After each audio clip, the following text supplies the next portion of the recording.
you are studying for the GED and not improving, you're probably making this mistake. And it has nothing to do with how smart you are. I see this all the time. Students are trying, they're putting in the time, and they still feel stuck. And that's incredibly frustrating. So what's actually going on? The biggest mistake GED and HiSET students make is this. They study without a strategy. Let me show you what that looks like. Mistake number 1, doing too much. A little math, a little reading, random videos, attending class, no focus. So your brain never locks in enough to improve. Mistake number 2, passive studying. This one is huge. You're watching, reading, taking notes, but you're not actually practicing. So it feels like learning, but nothing sticks. Mistake number 3, not reviewing your mistakes. You get something wrong, and then you just move on. That's the worst thing you can do. That mistake right there, that's where the learning is. So if this sounds like you, it's not because you cannot do this. It's because no one showed you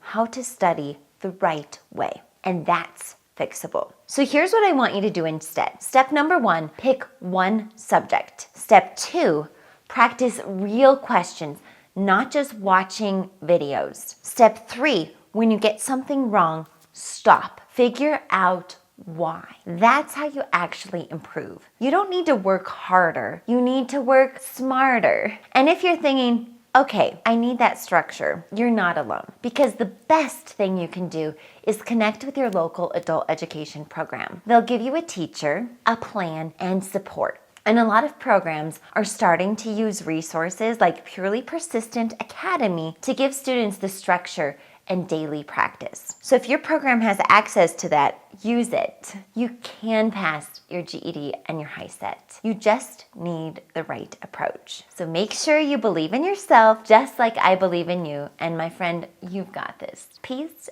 and God bless you.